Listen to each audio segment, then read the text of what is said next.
Армысыздар, эфирде агробизнес бағдарламасы ауыл шаруашылығы саласының ең маңызды мәселелері туралы алдағы 20 минутта. Отандық құс еті Иранға экспортталмақ. Аграрлық салада маман неге тапшы? Сапалы өнімге сұраныс азаймайды. Сұйық май өндірісінің болашағы зор. Оңтүстік Қазақстан облысындағы күркетауық өсіретін серіктестіктің өнімі өткен жылы жоспарланған межеден асып түсіп 10 мың тоннаға жуықтады. Шаруашылықта күркетауық теріс өңделеді. Халал стандартына сай шұжықтың 40-қа жуық түрі шығарылады. Өнімінің 35%-ын көршілес елдерге сатып келген серіктестік енді Иранға құс етін экспорттауды көздеп отыр.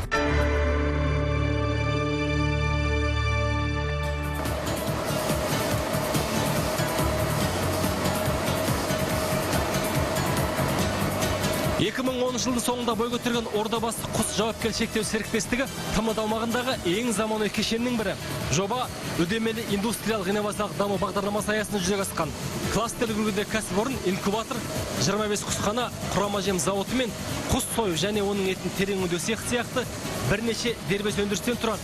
Орталық Азия теңдесі жоқ жобаның технологиялық және ғылыми жұмысына 25 жылдан бері сан түрлі құс өсірумен әлемге танылған белгілі израильдік МАТ компаниясы атсалысқан. Бұрын біз Өзбекстанда, Қырғызстанда, Украинада, Ресейде жұмыс істедік. Ал Қазақстанда менің ойымша бұл жобаның болашағы зор. Әріптесіміз де іскер, мемлекет тарапынан да үлкен инвестициялық қолдау бар. Әрі ет өндіруге мүмкіндік мол. На очень высокие уровни идет вперед.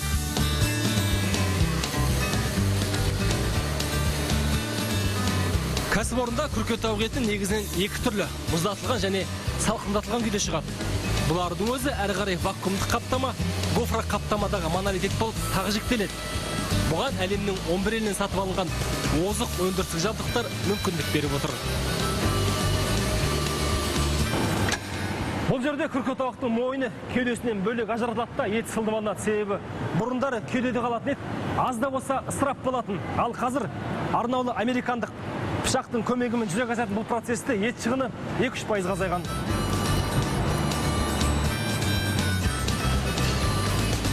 Кәсіпорын күркетауық етінен халал стандартына сәйкес 40-тан аса шұжық шығарады.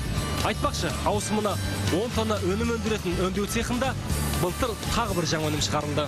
В 2015 году мы изготовили 2015 жылы біз примерская деп аталатын жаңа шұжық түрін шығардық. Бұл күркетауық етінен жылқының майы мен ішегінен жасалады. Ешбір қоспасыз, ингредиентсіз, холестеринсіз 100% таза өнім. 100% мясо птицы индейки. Бүгінгі дейін күркетауық етін өндіру жобасы 2 кезең бойынша жүзеге асқан еді. Нәтижесінде кәсіпорын жоспарлаған межеден артық өнім өндіруге қол жеткізген. 2011 жылы мұнда 2300 тонна күркетауық ет өндірілсе, 2012 жылы 4880 тонна, 2013 жылы 5500 тонна, 2014 жылы 7500 тонна ет өндіріліпті. Ал 2015 жыл жоспары бойынша 8100 тонна ет өндірілуі тиіс еді. Бірақ өндірілген өнім көлемі 9500 тоннаға жеткен. Бұл жоспардан 1400 тоннаға артық.